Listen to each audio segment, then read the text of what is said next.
Welcome. I'm Glenn Anderson with the Olympia Fellowship of Reconciliation. For more than 25 years, this TV series has explored a variety of issues relating to peace, social justice, and nonviolent social change. Since World War II, and especially since the collapse of the Soviet Union more than 20 years ago, the United States has been the world's #1 military power. And indeed, the United States has used military power continuously since the 1940s in many places around the world.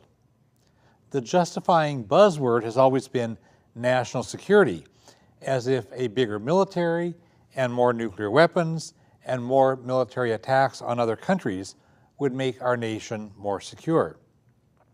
But even after all of this, Americans feel insecure. Militarism is always promoted as a solution, but what if militarism is actually the problem? What if excessive militarism hurts the United States? This is the question that our guests will explore during this hour. We have two guests active with the Fellowship of Reconciliation. Beyond the Olympia Fellowship of Reconciliation, we have a Western Washington level with an office in Seattle, and we have a national level and an international level, and we also have chapters in other counties and other parts of the country, including Lewis County, just to the south of Thurston County.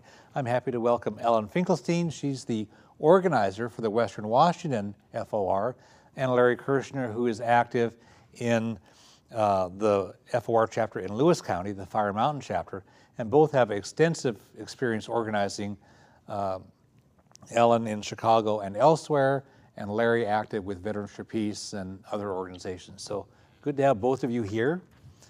Let's help people figure out at the outset just how militarized is the United States since World War II. Could either of you tell us about the number of military bases, for example? So I know that a number of experts, Zoltan Grossman from Evergreen State College and Chalmers Johnson, say that we have about, I think it's 1,000 military bases outside of the United States, and about that number are about 700 within the United States. So that's a lot of bases. We pay for that through our tax dollars. Yes. And so our federal budget is heavily militarized as well. I want to show a couple of images that will illustrate that point. This pie chart from the War Resisters League reflects a common way of looking at this, where if we recognize that the military budget does not include everything that actually is a military spending item, because the federal government does not count as a military item nuclear weapons, which are in the Department of Energy budget, or Veterans Affairs, which is one cost of past wars, or the military's share of the national debt, which is huge. We actually end up with about half of the federal budget being used for military purposes, even though it's not in the Department of Defense budget. Here's another breakout from the National Priorities Project, and they show the dark gray part as the military, and then the little pie chart wedges as everything else from their breakout, and that's National Priorities Project, and we'll give their reference at the end of the show. In relation to other countries, you can see how huge the U.S. Budget is from 2010. This is global military expenditures, with the United States far and away the biggest, China second with only 119 billion, and then Britain, France, Russia, Japan, Saudi Arabia, Germany, Italy, India and Italy trailing way, way, way down. So we are heavily militarized in the economy, in the budget, and then it has repercussions throughout the economy. I was watching a football game last week, and prior to the game, the announcer said, this game today is being showed on the Armed Forces Network to members of the U.S. military in 175 countries around the world. And they were saying what a great thing for the military to be able to watch this football game, with Americans not considering what does it mean that we have the military in 175 countries around the world. I think there's about a little over 200 countries recognized. So that shows the spread of the military imperialism. And the propaganda that comes out of Washington, D.C. is that we've been cutting, and we're actually not cutting. We're still increasing, and then the debate is how much should we increase? A whole lot or some? But it already has been increasing a whole lot for the last decade. And they talk about how they can't possibly see how they can keep a ready military cutting from the increase of the spending when we already spend, as your chart showed, more than all the other countries combined. Who is the enemy that we're spending all this money to protect ourselves from? Yeah, well, it's some of those 175 countries where we have troops, because we're being attacked by our allies in Afghanistan and elsewhere. Did you have something to add? No, not right. Okay, so we're heavily militarized, and you've pointed out that we were actually coming from a long history of this, that even though militarization increased sharply with World War II and ever since, it actually goes back way beyond that before. Yeah, if you go back to the beginning of the country, the founding fathers pretty much all agreed that a standing army was a terrible thing to have, and that continued for the most part even past the First World War to the 30s, before the public as a whole started considering the possibility of having a permanent standing army. And that at Second World War, obviously they had a huge army. At the end of the Second World War, there was a movement to demobilize again, and that was stopped by those in power for a number of reasons. They claimed that if we went back to the non-standing army time, that the Depression would resume. They sold it as a way to avoid returning to the Depression military years. Keynesianism. Exactly. But in practice, you'd actually create more jobs. Research from economists and lots of folks have shown that a given $1 billion would create more jobs spent on domestic programs than on military, but they still rely on. But they were smart enough to spread what jobs they did create all around, so there's a little bit of the pie in every congressional district. So it's hard to find someone in Congress who's willing to say no because it means jobs in their district. But they don't count the school teachers that get laid off. Because we got school teachers in every district. We got librarians in every district. We got bus drivers in every district. And they don't count those when they get laid off. Right, and they never look at, as you said, Glenn, sort of the difference between what investments would be. So it's like 3 times the amount of jobs we'd create with $1 billion for education as we would in the military. Tell us something, Ellen, about what the troops have been experiencing lately, because we've been sending these people off to war and over and over and over again, multiple deployments. What's going on? So one of the changes over the past 10, 15 years is this redeployment phenomenon that we're seeing. And particularly in and around Joint Base Lewis-McChord, I think people see evidence of what the costs are to human beings. So we have many, many soldiers returning with post-traumatic stress. Their families are experiencing secondary post-traumatic stress of what it means to be living, and the suicide rates have skyrocketed. In July, the rate of there were 28 suicides, that's more than people being killed in Afghanistan right now. Yeah, the rate of suicides, we're getting twice as many suicides per year of active duty troops and veterans as the number of people who died on September 11th. Exactly. On those attacks. So if this is somehow our response to that, our government, our nation is committing suicide rather than responding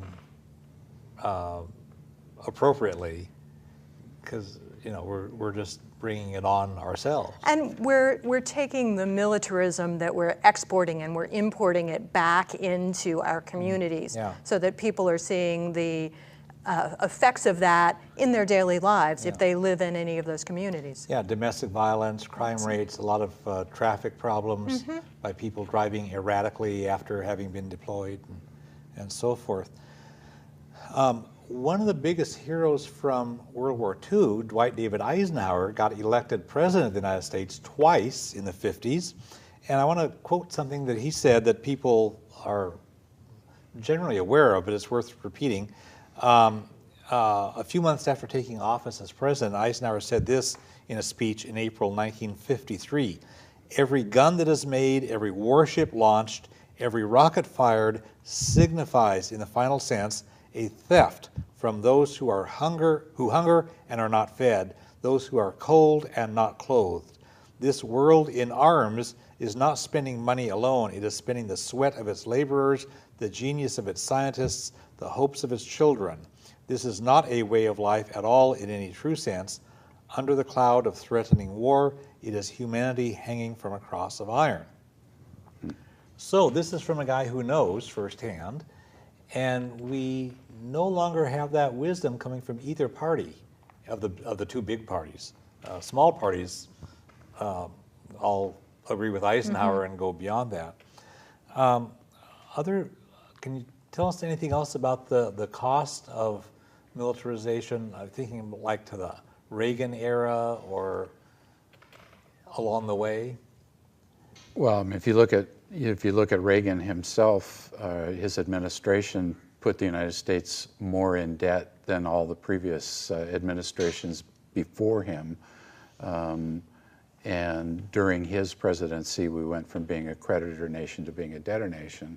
So we not only have continued our military imperialism around the world, we've borrowed the money in which to do it, which in the long run has destroyed our economy. And we look at the shambles that we have today. It started with Reagan. Clinton did the same thing to some extent in Bosnia and some other places. Then Bush, Iraq, Afghanistan, totally unfunded wars. Obama, Libya. These are areas where we're just spending huge amounts of money that we don't have. So it comes back to make the non-military portions of the economy less vibrant and less able to produce the jobs people need. So it sucks the marrow out of the economy. And we need to think also about what is it that we get from this. Do we really get security, or are we sowing the seeds of new problems? Are we provoking terrorism? Are we recruiting more terrorists? We seem to think that militarization will solve our problems, and actually it provokes more violence. I wonder if either of you could tell us about the cycles of violence in U.S. foreign policy. I mean, if you look at if you go back over history and look at the many times that we have done an incursion in some place, it inevitably creates enemies because we kill innocent people. Every time we do something like that, we kill innocent people. And so the family and friends of that person who's been killed becomes our enemy, legitimately, because of what we've done. And then we kill some of them, and then their friends. If you look at Iraq, when we invaded Iraq, there was no Al-Qaeda in Iraq. And now there's Al-Qaeda in Iraq. When I was in Afghanistan recently, we were in Bamiyan province, and it was considered the safest province. Not that any of them are really safe, but it was the safest province in Afghanistan, directly because there were no American troops in that province. If the American troops are there, they are a magnet for violence because the people know what the United States has done militarily around the world. So every time we like I say, every time we kill somebody, we create a new enemy. People, when the towers were attacked on 9/11, people said, why do they hate us? So few Americans know anything about the history of this country and what we have done to steal resources, to imprison people, to go out of our way to create enemies around the world. It's no wonder that we get what the CIA calls a blowback. Yeah. Ellen? And even if we look at Afghanistan and what we did prior to this go-round with Afghanistan, we helped cause, or in fact caused, the Taliban to exist in the way that it did. We left people in the lurch. Yeah. And then the consequences of not helping people, both in Afghanistan, we did it in Iraq as well, in the first Gulf War, where we left people who had come to believe that we were their allies and we were going to be helpful to them in some way, and we just left. Yeah. The Afghanistan example you're referring to is when the Soviet Union was occupying Afghanistan, trying to make it something that would serve the interests of the Soviet Union's politics, and the United States was funding the Mujahideen. We were arming people to overthrow the government of Afghanistan, and so we were seeking a military solution, and then after having armed those folks, then they became a problem that we now fight against. I've read a number of times how many occasions we've had in the last several decades where the United States troops are fighting against people in some country who had been armed by the United States in a previous go-around. You know? So we had this war in Pakistan, in Panama, after we had Manuel Noriega as our CIA guy, and we were arming him, and then we didn't like him anymore, and so the United States had a war in Panama, and it was their U.S. guns shooting back at us. I wouldn't call it a war in Panama, though. It was more of a massacre in Panama. Well, it was. Yeah, it was. But I mean, we keep arming dictators, and we keep arming thugs and nasty people who then, when the government turns, well, I mean, the Shah of Iran was a classic example where they had a democracy in Iran until the United States and Britain overthrew the democracy and installed the Shah, this really, really brutal, nasty guy, and we kept arming him, arming him with our best weapons, until finally the people overthrew him, and then they were mad at us, so they took U.S. hostages, and now we've been mad at Iran now since 1979. And we are again. And here we are. It's just a constant go around. If you look at the foreign policy advisors who've had a strong voice in what America has done since the Second World War. Right after the Second World War, it was John and Allen Dulles. Then it was Henry Kissinger. Then it was Zbigniew Brzezinski. Those people all think that the first option has to be force. Yeah. And they are all people who've had an incredible influence on the policy, to the point where they're the ones that are still alive are considered criminals in a large part of the world. I mean, Kissinger can't go to a lot of countries because he's seen as a war criminal. Right. Because of what he convinced the United States to do. Yeah. You mentioned the word force, and that they use that as a euphemism. The use of force. I think of force as if I have a pickle jar and the lid is on really tight. I have to really work on it to force that pickle jar lid open. That's force. What these guys are talking about is violence and killing. Right. So but they'll say use of force when they really mean use of massive violence. Right. Dominating violence. And killing people. Yeah. Well, and many of them and many of our other leaders have had interest in those who have produced the weapons. And we can look at Dick Cheney and his relationship to Halliburton and all sorts of other things and see how there are interests, so that, to use the analogy, you always think the military is the answer. You always think the use of violence is going to be the answer. It's the I have a hammer, everything looks like a nail idea. Yeah. And here I want to just show a picture of one of the one of the current Toys? toys for the boys. And these drones are not just some cute toy.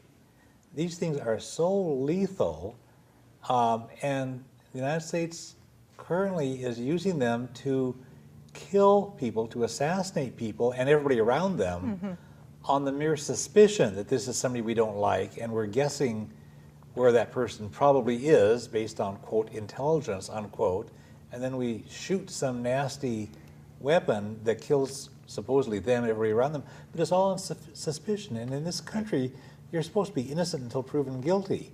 But we have instead a President, Obama, who thinks it's okay to kill somebody just because they're a suspect, and then everybody else around them who may be innocent. Right. Yeah.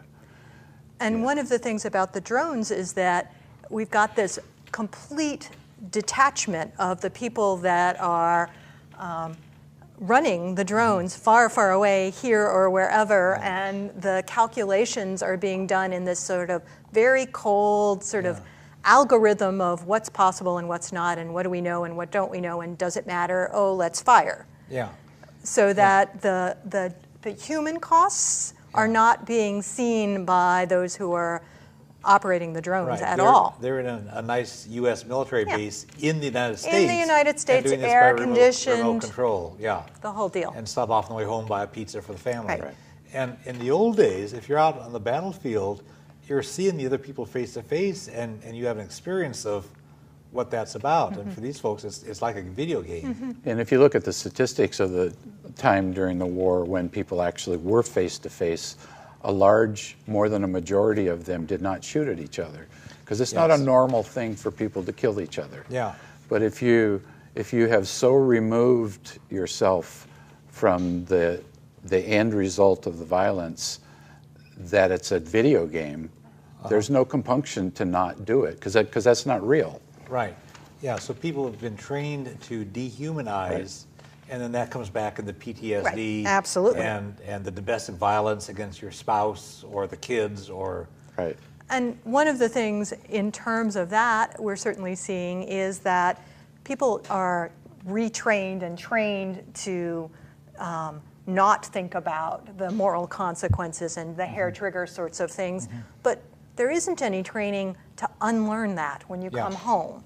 So that's still there. Yeah, you need to be deprogrammed in some way, and they don't recognize that because what they've done with the training is so personality changing and so corrupting and perverting that it would really take some heavy therapy to the military claims that they do some, but when I came back from Vietnam, I was 48 hours from being in the jungle to being on the streets of Seattle a civilian, and I don't think that what they're doing with the troops today is any more effective than what they didn't do with us. Well, you look at the results. I mean, look at all the suicides, look at all the domestic violence, look at the crime rate, look at the screwy driving. Right. If you include depression along with PTSD, 40% or more of the soldiers are affected by some mental disorder. Yeah. There's another change over these decades that we should be talking about that I know both of you are concerned about. The United States Constitution says, okay, if you're going to have a war, Congress declares it. The president can't just go off and have some war. The people who wrote the Constitution and adopted it knew that there was a risk of having the ego of a president involved or a narrow number of people calling the shots, and that they'd have to run it through Congress and have Congress actually declare a war. And we don't do that. We gave up on that. The last war that was declared was the Second World War. Yeah. Yeah, everything else they've just been doing, and many of these wars, the presidents have lied to Congress about the Gulf of Tonkin incident. The Gulf of Tonkin resolution resulted because Lyndon Johnson and Robert McNamara and all those people actually lied to Congress because the Pueblo, that ship was actually in North Vietnamese waters doing military things against North Vietnam. And they lied. They said, no, it was in international waters. And you look at all the lies that the Bush regime did to get us into Iraq. And case after case after case is based on lies. Right. The first Bush, his reason for invading Panama was that Manuel Noriega was this big drug dealer. And so they ended up killing 3,000 innocent Panamanians, whereas 3 months prior to that, Noriega was meeting with Bush in the White House because he was a CIA agent. The problem was that he decided to start doing what he wanted to do, not what the U.S. wanted to do. It had nothing to do with his drugs. Well, and Saddam Hussein used to be an ally. Saddam Hussein. The United States We've all seen the picture of him with shaking hands with Rumsfeld. Yeah. Right. But he was going to be our guy going against Iran, which the United States was angry with at the time, and now is again. How did we get the military get out of control? What happened? Well, I think it started with having a permanent standing army, which required that you have a permanent general staff and professional soldiers. So that became a group that was educated and had their own needs and desires and expectations. And I think slowly the idea that the military was subservient to the civilians was lost in the minds of the military. It started during Kennedy's time, I think. The military there thought that he was such a weak sister that he wouldn't invade Cuba like they suggested that he do. Kennedy realized what bad advice he was getting from the military. So that's about the same time that McNamara and the civilian military planners who weren't military started making decisions. And ultimately you ended up with civilians like Rumsfeld in charge of the military, who was an ideologue on top of being a civilian. When McNamara and those people there, they weren't ideologues. They were trying to find the most efficient way to win a war. So that was their thing, and they thought the military had a narrow viewpoint and weren't taking into consideration the political ideas. So there's been this battle or seesaw between the military paying attention to the civilians and the civilians trying to control the military. And now you have all of the generals who retire go to become members of the arms dealers, corporations, and members of the arms dealers corporations come into the Defense Department to be advisors. So there's this incestuous thing going on now where it's difficult to tell the difference between the civilians and the military. Ellen, what's your take on Well, this? I was going to say, I think that part of what has also happened is, you know, we all learn lessons from the last war, right? And we fight the last war. So I think that part of the lesson that was learned from Vietnam was that it was a problem when there was a draft and when everybody knew people who were in the war and fighting. So there was this development of not having the draft. And then as we've had the all-volunteer army, smaller and smaller number of Americans actually experience what it means to have us engaged in all these military conflicts.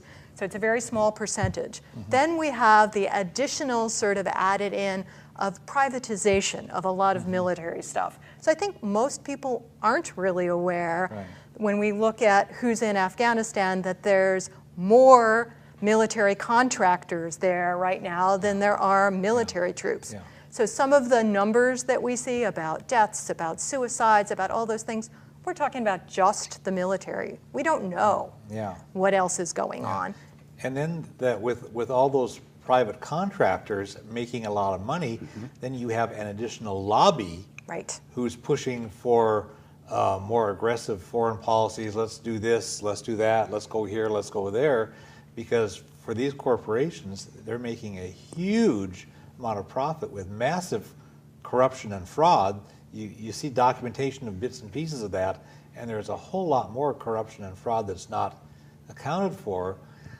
And so, like with Rumsfeld, the Secretary of Defense under the second Bush, wanting to privatize everything, he created all of these special interest groups that would profit massively from escalations of wars and crazy spending, and talk with anybody who's been there, and they'll say they built stuff and it was crap and it fell apart, and you know. Yeah, we were talking earlier about a lot of Americans aren't aware of the North American Command that the military, the president developed in 2002. They have a military structure that's set up to handle any kind of military uprising in Canada, the US, Mexico, or Cuba. And I just heard the other day that the general who is currently in charge of that is the same general who was in charge of the reconstruction projects in Afghanistan, which have been shown to be so totally ineffective. So it's almost like the Peter Principle. They have kicked him upstairs, so now he's in charge. He's got the 173rd Airborne at his beck and call to make sure that the Americans don't rise up against their government. Yeah.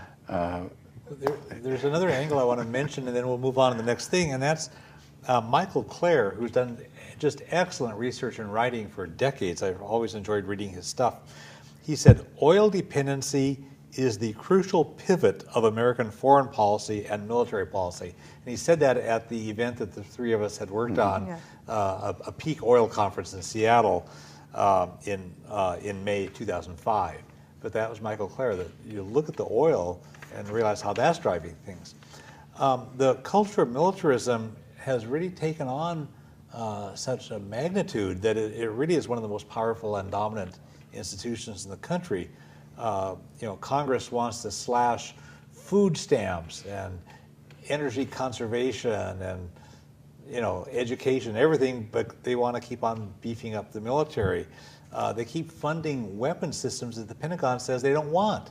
Right. It's just out of control, and the mainstream news media are so deferential to the news media that even when some general says something that's blatantly baloney, the news media just sort of accept it at face value and they print it as if it were true.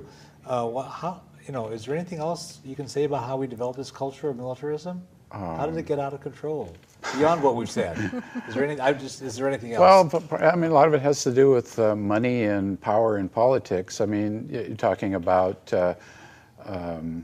systems that a good portion of the military doesn't want.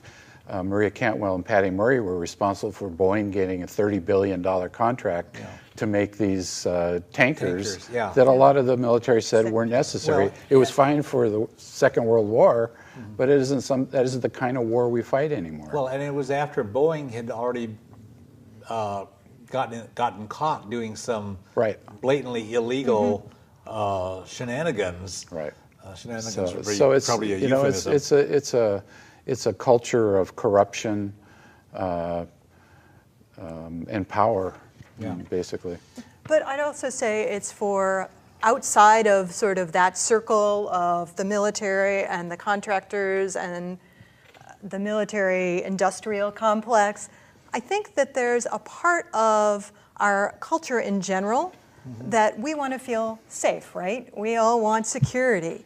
So if the lie is spoken often enough that what makes you safe is those weapon systems and going and intervening and taking our force with us, all of these 175 nations, then people are inclined to believe it because they want to feel safe. And not enough of those people watch this TV program. Right, they don't listen to us. Or do they even think about in their own life, not thinking about the big picture in their own life, what are the things they do that make them feel safe? What makes they you know feel their safe? neighbor, they have a job, they pay their bills, they pay the police. I think you had a story about something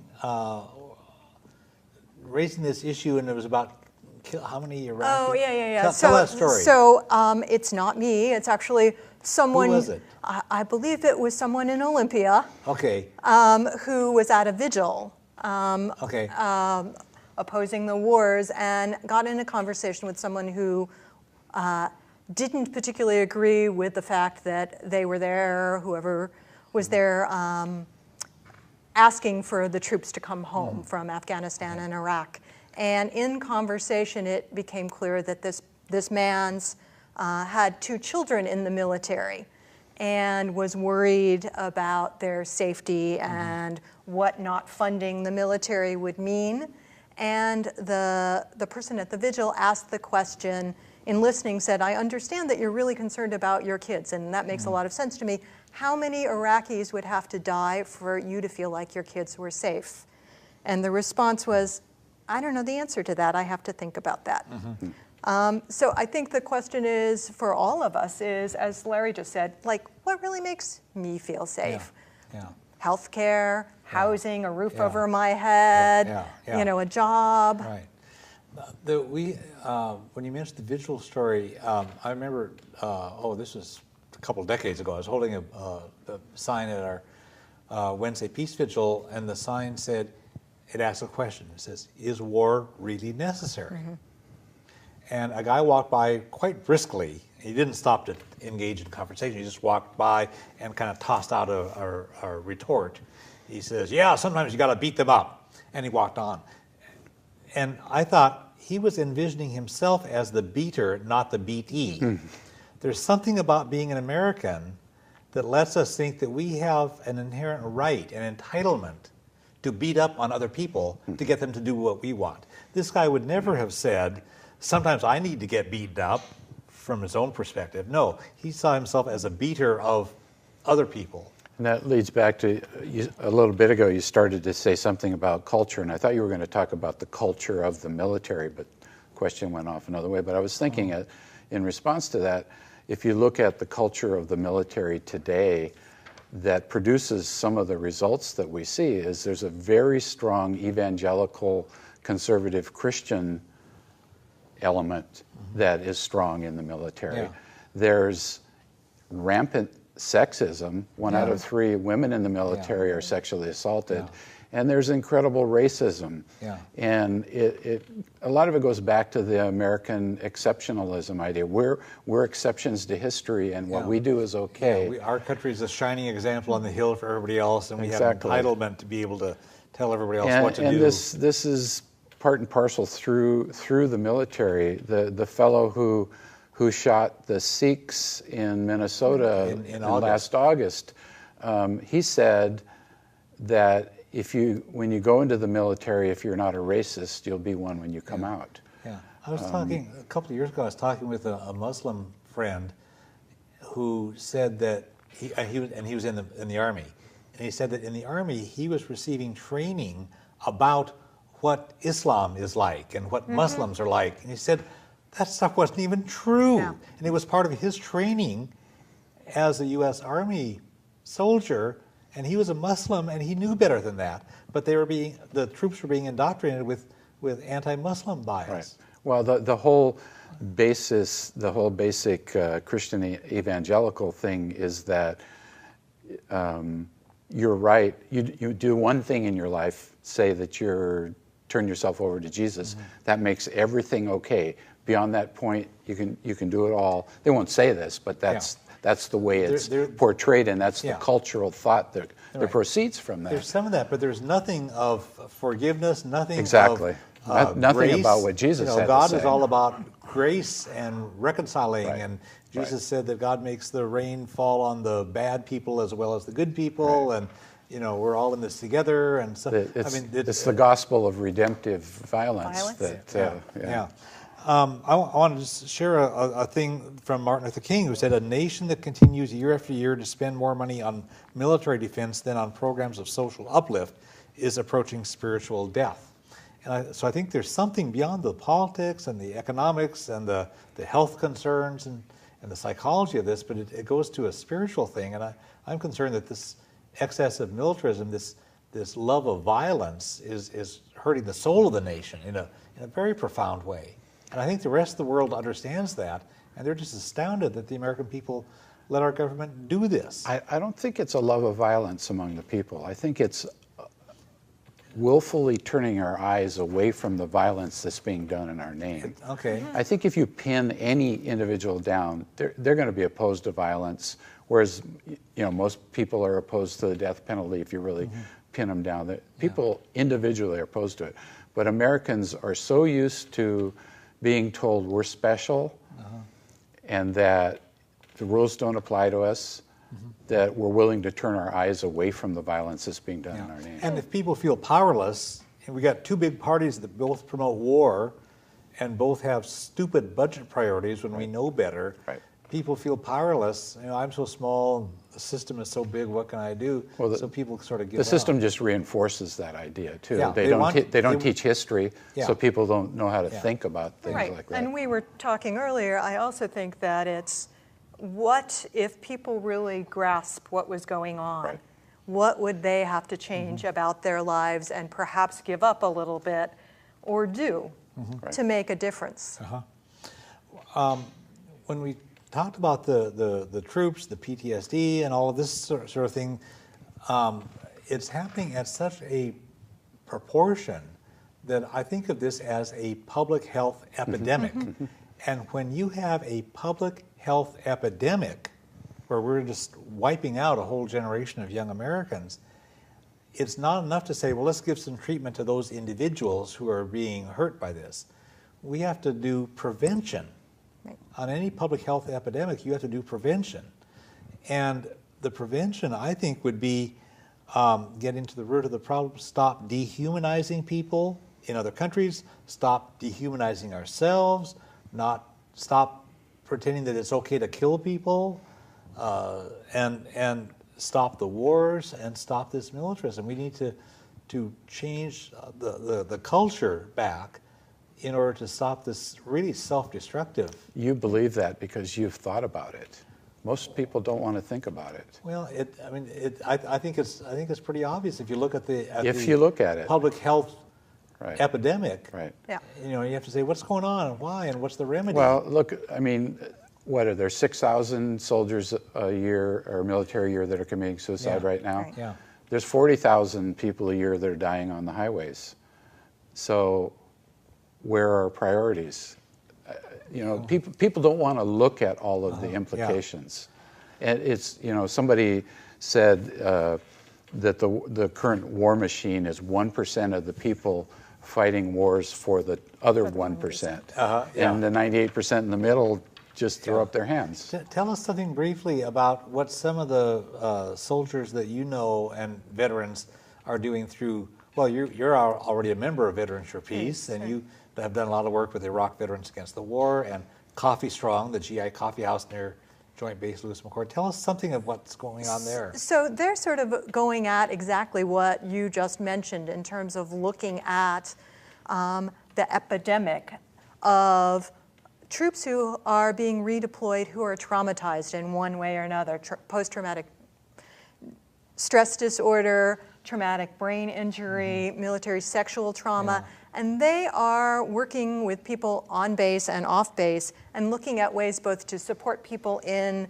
gaining both physical and mental health access to, but also I think underlying that is the notion that these people should not, who have already been traumatized in some way or another, should not be being redeployed. Yeah, and re-traumatized. And re-traumatized and then brought back to communities. And from a perspective of someone who's interested overall in peace and justice, I would further say, and Iraq Veterans Against the War says, if we stopped deploying traumatized troops, we wouldn't have the troops to send off to Afghanistan and Libya and Iran and wherever else we might go. So there's a long list of reasons to support the work that they're doing. Yeah. You remember the old slogan from the Vietnam era, what if they gave a war and nobody came? Right. And so one strategy would be to shut off the supply of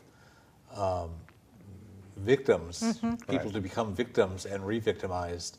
There was a strong movement, GI resistance during the Vietnam War.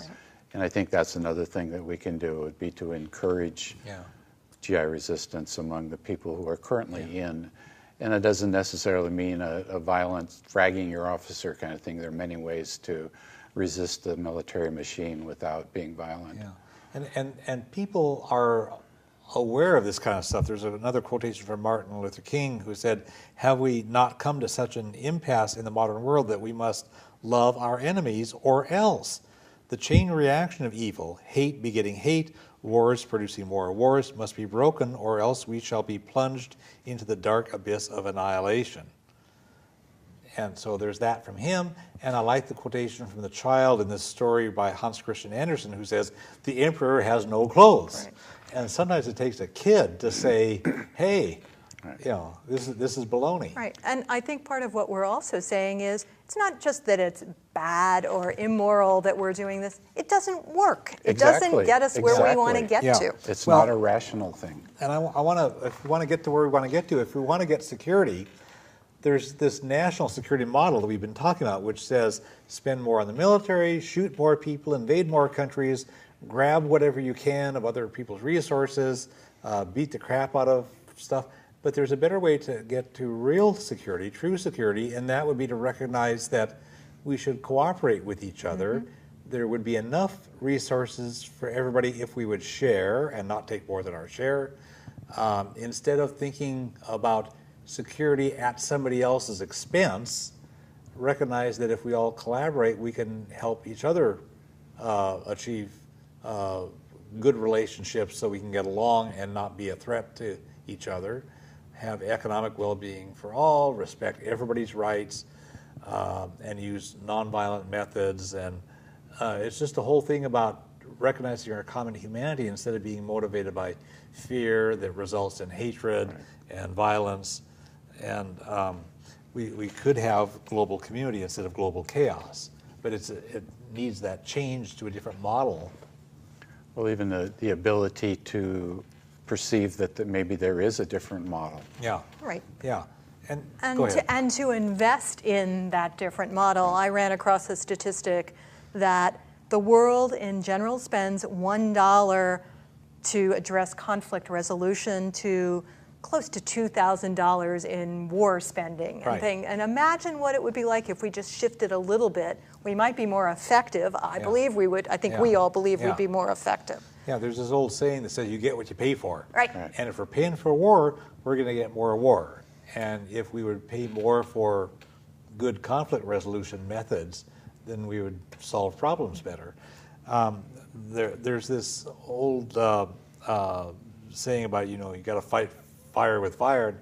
You really don't. You fight fire with water. Exactly. It's a whole different thing.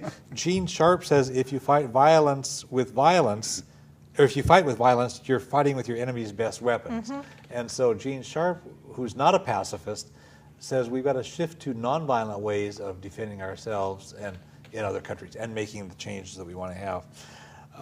Think of how many trillions of dollars we've spent on nuclear weapons that nobody ever wants to use. Yeah. And those same trillions, had they been spent on clean water, education, roads, hospitals around the world, what kind of world would we have today? Yeah.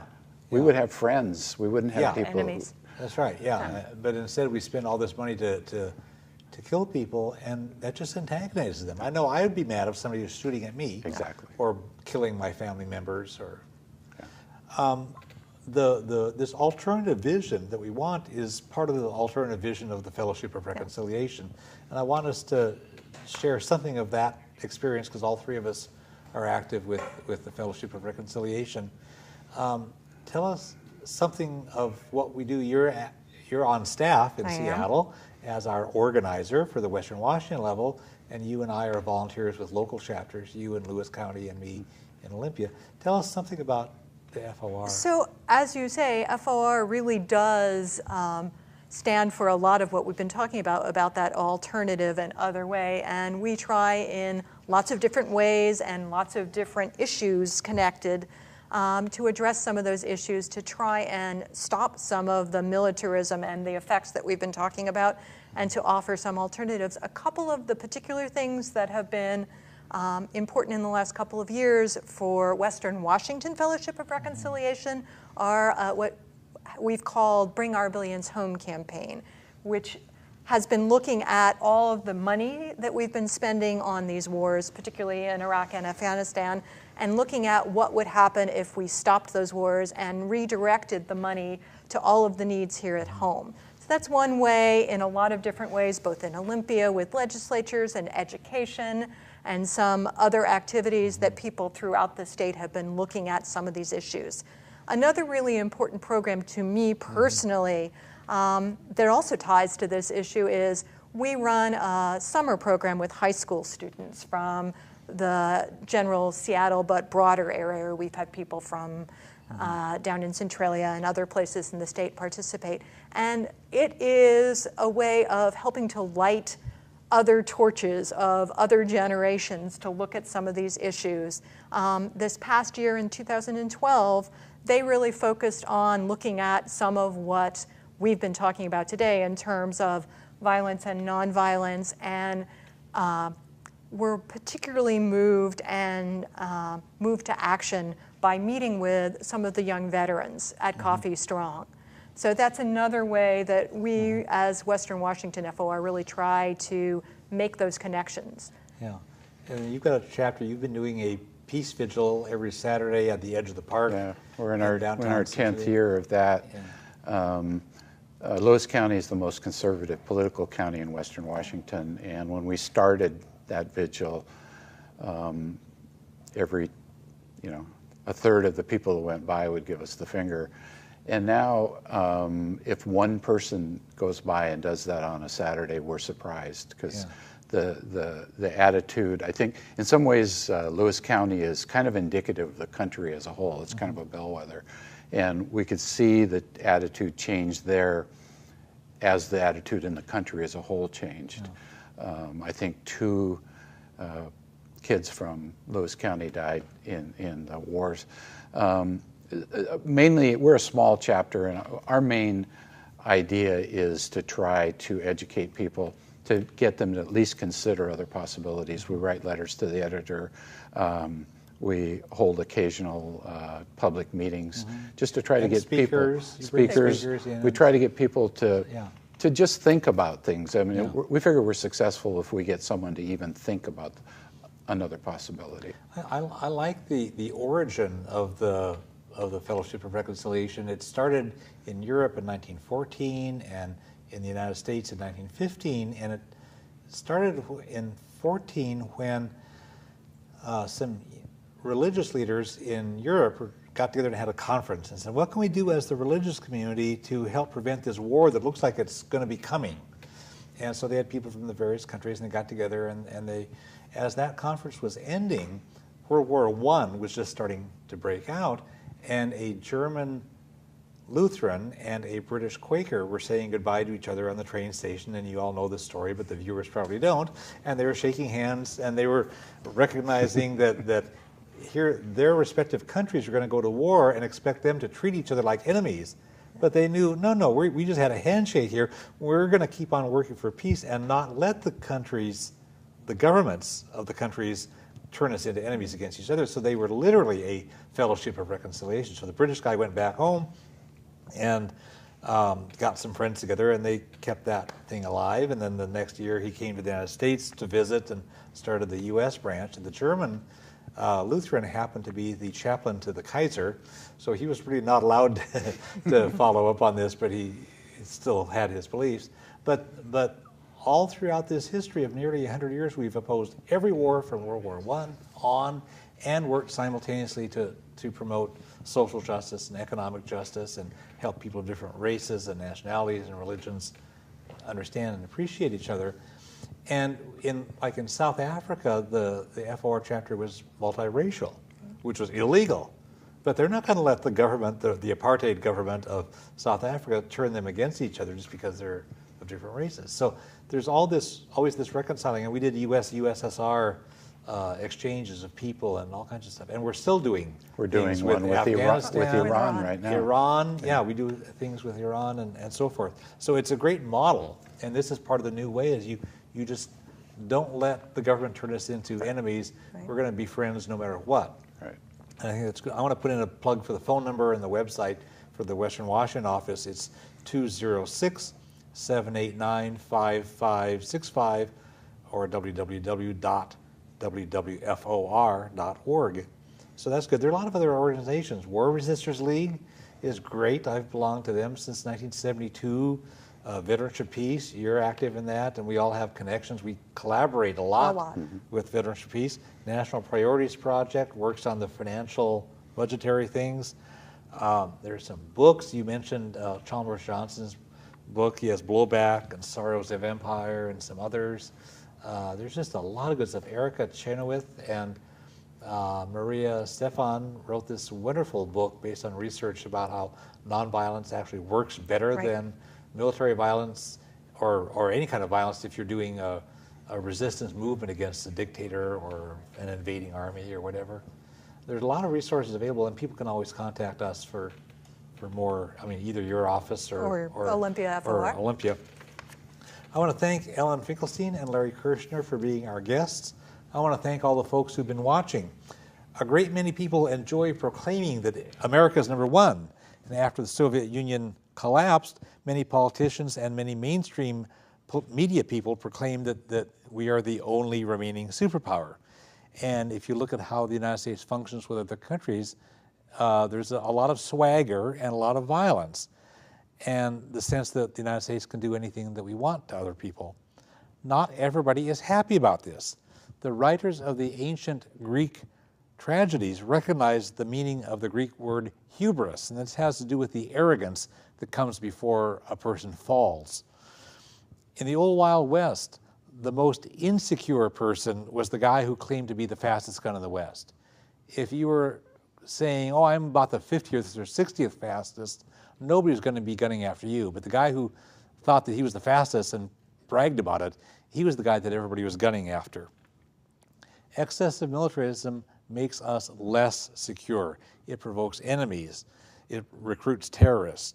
It's killing and disabling a whole generation of young Americans. It hurts our economy. It bankrupts our nation. It undermines democracy in the United States, and it's corrupting our nation's soul. Rather than protect our nation, excessive militarism is harming our nation.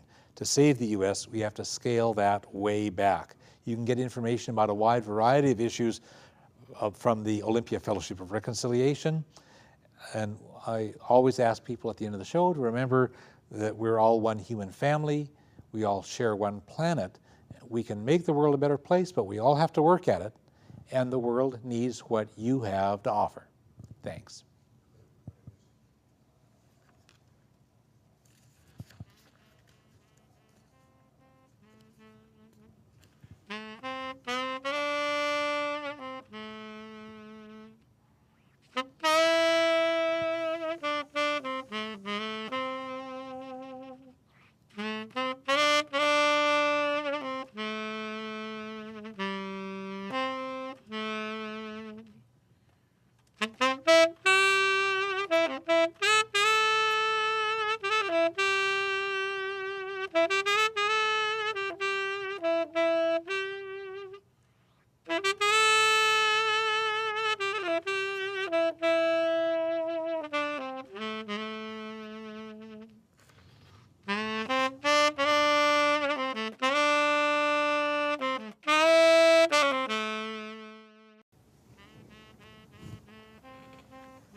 Welcome. I'm Glenn Anderson with the Olympia Fellowship of Reconciliation. For more than 25 years, this TV series has explored a variety of issues relating to peace, social justice, and nonviolent social change. Since World War II, and especially since the collapse of the Soviet Union more than 20 years ago, the United States has been the world's #1 military power. And indeed, the United States has used military power continuously since the 1940s in many places around the world. The justifying buzzword has always been returning to the Depression military years. Keynesianism. Exactly. But in practice, you actually create more jobs. Research from economists and lots of folks have shown that a given $1 billion would create more jobs spent on domestic programs than on military, but they still rely on. But they were smart enough to spread what jobs they did create all around, so there's a little bit of the pie in every congressional district. So it's hard to find someone in Congress who's willing to say no because it means jobs in their district. But they don't count the school teachers that get laid off. Exactly. We got school teachers in every district. We got librarians in every district. We got bus drivers in every district. And they don't count those when they get laid off. Right, and they never look at, as you said, Glenn, sort of the difference between what investments would be. So it's like 3 times the amount of jobs we'd create with $1 billion for education as we would in the military. Tell us something, Ellen, about what the troops have been experiencing lately, because we've been sending these people off to war and over and over again, multiple deployments. What's going on? So one of the changes over the past 10, 15 years is this redeployment phenomenon that we're seeing. And particularly in and around Joint Base Lewis-McChord, I think people see evidence of what the costs are to human beings. So we have many, many soldiers returning with post-traumatic stress. Their families are experiencing secondary post-traumatic stress of what it means to be living, and the suicide rates have skyrocketed. In July, the rate of there were 28 suicides,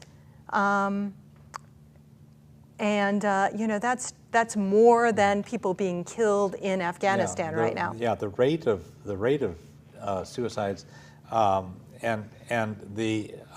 getting twice as many suicides per year of active duty troops and veterans as the number of people who died on September 11th. Exactly. On those attacks. So, if this is somehow our response to that, our government, our nation, is committing suicide rather than responding. So that shows the spread of the military imperialism. And the propaganda that comes out of Washington, D.C. is that we've been cutting, and we're actually not cutting. We're still increasing, and then the debate is how much should we increase? A whole lot or some? Right. But it already has been increasing a whole lot for the last decade. And they talk about how they can't possibly see how they can keep a ready military cutting from the increase of the spending when we already spend, as your chart showed, more than all the other countries combined. Who is the enemy that we're spending all this money to protect ourselves from? Yeah, well, it's some of those 175 countries where we have troops, because we're being attacked by our allies in Afghanistan and elsewhere. Did you have something to add? No, not right. Okay, so we're heavily militarized, and you've pointed out that we were actually coming from a long history of this. That even though militarization increased sharply with World War II and ever since, it actually goes back way beyond that before. Yeah, if you go back to the beginning of the country, the founding fathers pretty much all agreed that a standing army was a terrible thing to have, and that continued for the most part even past the First World War to the 30s, before the public as a whole started considering the possibility of having a permanent standing army. And that at Second World War, obviously they had a huge army. At the end of the Second World War, there was a movement to demobilize again, and that was stopped by those in power for a number of reasons. They claimed that if we went back to the non-standing army time, that the Depression would resume. They sold it as a way to avoid national security, as if a bigger military and more nuclear weapons and more military attacks on other countries would make our nation more secure. But even after all of this, Americans feel insecure. Militarism is always promoted as a solution, but what if militarism is actually the problem? What if excessive militarism hurts the United States? This is the question that our guests will explore during this hour. We have two guests active with the Fellowship of Reconciliation. Beyond the Olympia Fellowship of Reconciliation, we have a Western Washington level with an office in Seattle, and we have a national level and an international level, and we also have chapters in other counties and other parts of the country, including Lewis County, just to the south of Thurston County. I'm happy to welcome Ellen Finkelstein. She's the organizer for the Western Washington FOR, and Larry Kirshner, who is active in the FOR chapter in Lewis County, the Fire Mountain chapter, and both have extensive experience organizing, Ellen in Chicago and elsewhere, and Larry active with Veterans for Peace and other organizations. So good to have both of you here. Let's help people figure out at the outset just how militarized is the United States since World War II. Could either of you tell us about the number of military bases, for example? So I know that a number of experts, Zoltan Grossman from Evergreen State College and Chalmers Johnson, say that we have about, I think it's 1,000 military bases outside of the United States, and about that number are about 700 within the United States. So that's a lot of bases. We pay for that through our tax dollars. Yes. And so our federal budget is heavily militarized as well. I want to show a couple of images that will illustrate that point. This pie chart from the War Resisters League reflects a common way of looking at this, where if we recognize that the military budget does not include everything that actually is a military spending item, because the federal government does not count as a military item nuclear weapons, which are in the Department of Energy budget, or Veterans Affairs, which is one cost of past wars, or the military's share of the national debt, which is huge. We actually end up with about half of the federal budget being used for military purposes, even though it's not in the Department of Defense budget. Here's another breakout from the National Priorities Project, and they show the dark gray part as the military, and then the little pie chart wedges as everything else from their breakout, and that's National Priorities Project, and we'll give their reference at the end of the show. In relation to other countries, you can see how huge the U.S. Budget is from 2010. This is global military expenditures, with the United States far and away the biggest, China second with only 119 billion, and then Britain, France, Russia, Japan, Saudi Arabia, Germany, Italy, India and Italy trailing way, way, way down. So we are heavily militarized in the economy, in the budget, and then it has repercussions throughout the economy. I was watching a football game last week, and prior to the game, the announcer said, this game today is being showed on the Armed Forces Network to members of the U.S. military in 175 countries around the world. And there were saying what a great thing for the military to be able to watch this football game, with Americans not considering what does it mean that we have the military in 175 countries around the world. I think there's about a little over 200 countries recognized. Yeah.